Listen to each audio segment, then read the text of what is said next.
By filing a lawsuit, Obi demonstrates that he will not tolerate allegations of corruption or loyalty buying. How important do you think it is for public figures to defend their reputations legally when their integrity is questioned?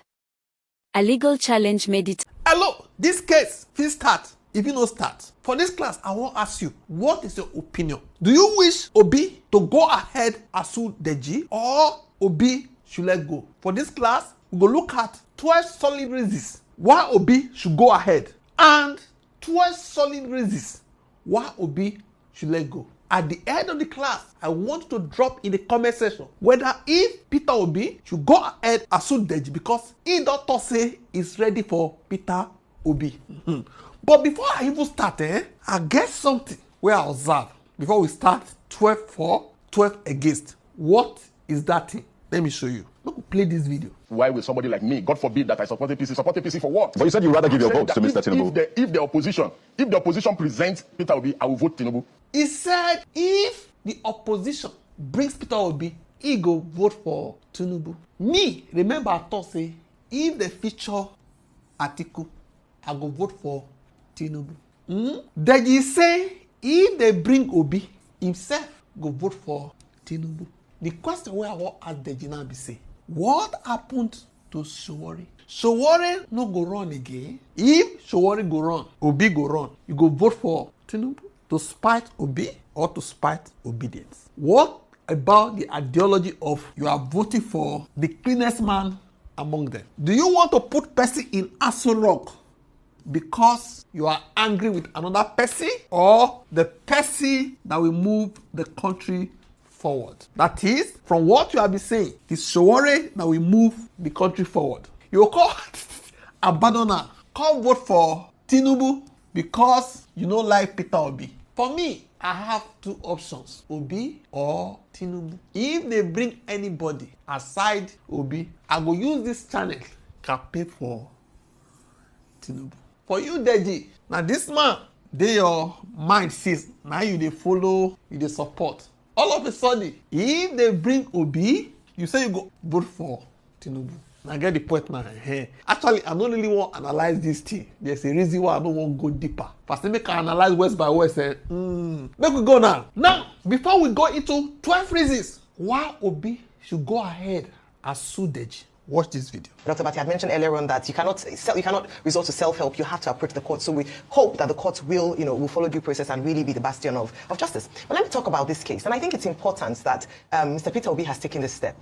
I'm not the court. I cannot determine whether or not Mr. Adeyanju's statements was defamatory. He would have to prove himself or prove the accusations that he has made on his ex account in court to beyond reasonable doubt. But we have had so many instances where whether it be activists or surrogates or people who have been paid by a political party or a person, a political figure, come out to make spurious statements online defaming individuals or personalities. And usually people just say, turn the other cheek, this is politics, you know how it is, anything happens, people can say what they like. But after a while, it is important to actually make an example of certain people when they make careless statements or put out careless thoughts like this out there. We might think it's an innocent or it's political jabs, but Mr. Deji Adeyanju is an influential figure. And there are many gullible people who would go online and read certain things and accept it as the word. It is important when you make statements like this to be able to back it up with proof and not just come out because you have a computer and you have access to the internet to make statements. It's not just Deji Adeyanju who does this. A number of people, faceless, just come out and make many kinds of statements. I believe that if indeed he's able to go to court and is unable to prove this statement, and he's made an example, perhaps he will teach a lesson, to a lot of people who come out and just take on a figure and spew words, spew lies, talk about things, and expect that in the spirit of magnanimity, you would overlook it and just move on to the next. I hope to see the end of this case, and if found guilty, I hope Adeyanju, faces the law. If he's not found guilty, then Mr. Peter Obi owes the people an explanation and an apology. The truth about the thing with this Obi thing is, see, Ayo, with due respect, this one lawsuit will not change anything. You know what they always hide under? The fact that the procedure to prove a case of defamation is very long. And when you take somebody to court, the onus, pretty much will fall on you. So it's a very long-ended process, and they act on that to do it. But you see, I'm not surprised. You have a lot of government officials, people that are being paid with our taxpayers' money, Right. also defaming people, spokesmen. Yeah. That's the society. But you see the hypocrisy about all of this is the same government officials that are calling for the social media space to be sanitized. Yeah. They are the ones that are using it to defame people, which we have empirical proof. Dr. Martin, there's a Cybercrime Act law that has just been passed through. In fact, that cybercrime rule, I know a government spokesman has violated that. If I'm to activate the cybercrime rule today, the cybercrime law, but nothing will be done. So what I've come to listen to them is and see. So what I've come to say, if I can advise you, Mr. Peter Obi, with due respect, withdraw that case from court. Under our jurisprudence, it must be recognized that no right is absolute under the Constitution. The fact that you have the right to express yourself does not give you the right to defame people, because the other citizen has the right to the dignity of the human person under Section 33 of the same, Section 34 of the same Constitution.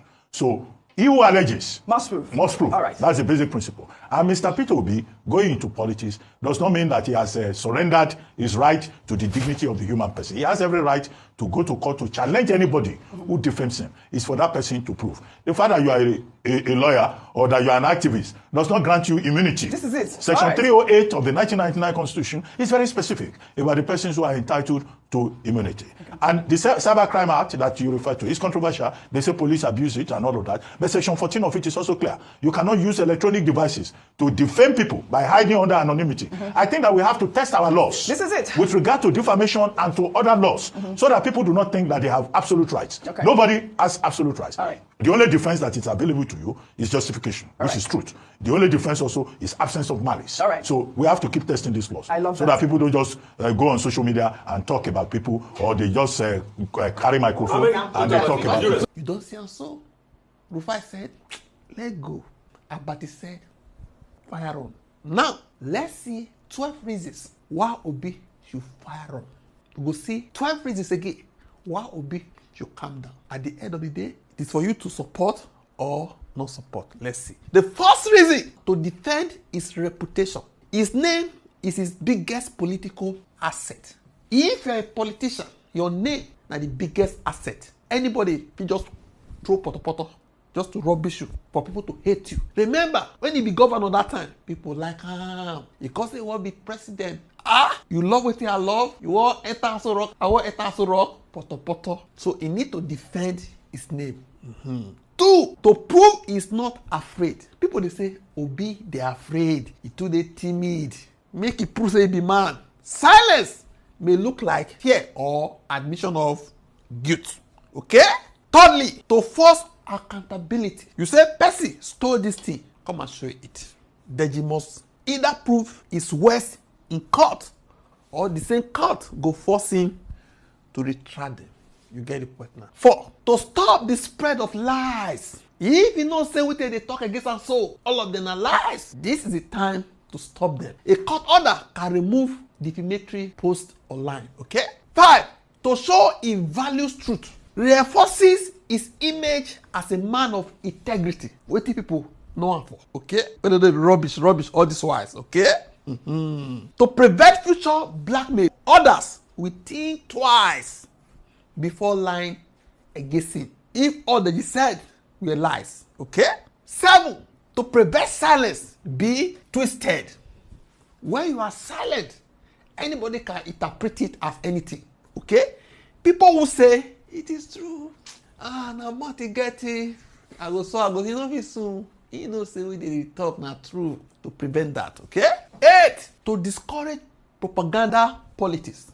You know, say Obi no they do propaganda. Even then you talk say he don't get problem with Obi. The problem when you get now obedience is supporters, people where they close on, and any other person when they call obedient. They don't want me to criticize Obi. Okay? So to discourage propaganda in politics, it needs to go to court. You need to show that politics must be based on fact, the way where they do them, because you know they attack anybody. But allegedly, this matter say now they send people may they attack people. 9, to make defamation costly. If you know say what you want to do, so go cost you something, you know go do them. You no go lie on anybody. The money when you go pay if you defame person, and it go cost. Discourage careless speech. If they talk carelessly, when they don't match you 80 billion to pay, go calm down. Okay? 10, to stand on principle. Free speech has limits. Okay? Falsehood is not free speech. 11, to show confidence. Okay? By facing court, it shows nothing to hide. 12, to send a warning. The next critic will choose their words carefully. Okay? Now, let's look at 12 solid reasons why Obi you just let go. 1, the court system is slow, very slow. The case can drag for years. It may lose on technical grounds. We're in Nigeria, where they consider technicality over the flesh of the matter. Not because Deji is right, but because of legal gaps. 3, a loss will look worse. If he dare lose in court, it will look worse. If he loses, it looks like Deji was all right. Anything when they say Deji win, whether on technical ground, common man where they street, no sabi o. They go say, hey, Deji don't win am. Maybe this one, if he do am around 2027. Okay? 4, it can give Deji more publicity. If Obi goes ahead and sue Deji, news go dey carry am till 2027. People who never heard of Deji will now follow him. You can't tell me Deji is more popular than Peter Obi. Through this case, Deji will be more popular. 5, it can distract Obi from politics. Okay?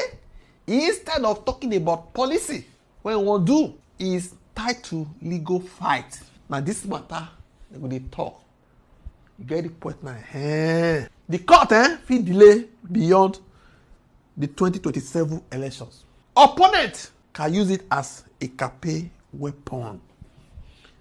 Peter Obi wey dey sue people because they criticize am.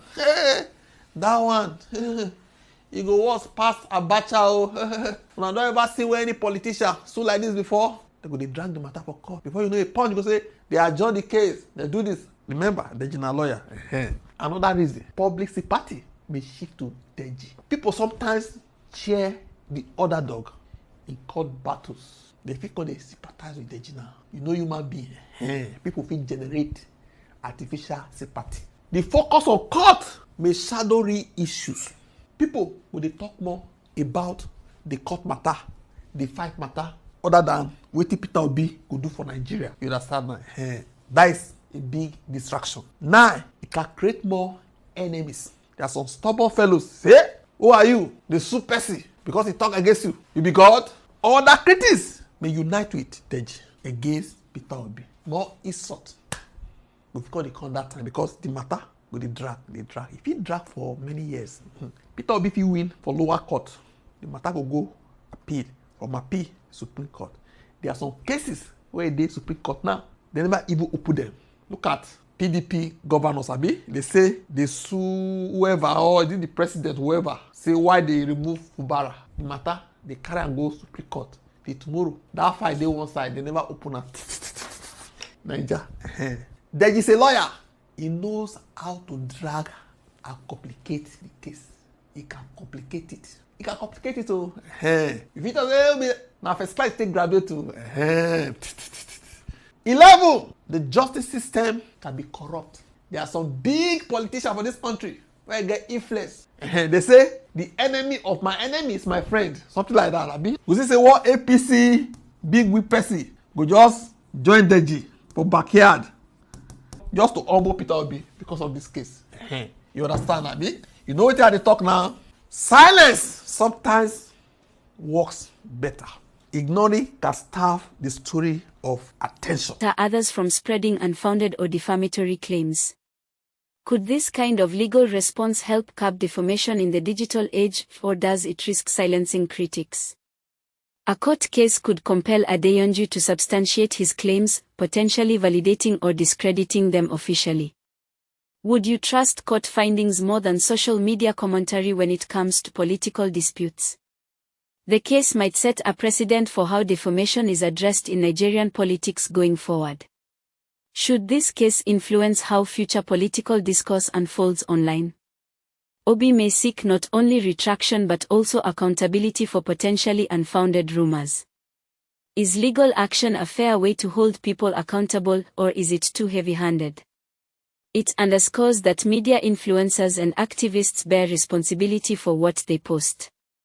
Do you agree that online voices should be held to the same standards as traditional media? For Obi personally, it might offer closure against recurring personal attacks. How much does a legal victory help heal public reputational damage?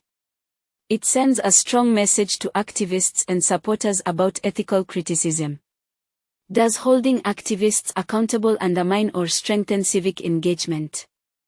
A formal apology could serve as a powerful act of restitution. Can an apology restore trust after public defamation, or is it symbolic without real impact? A court process may bring these issues into the public arena for transparent debate. Could this legal battle foster a more accountable political conversation?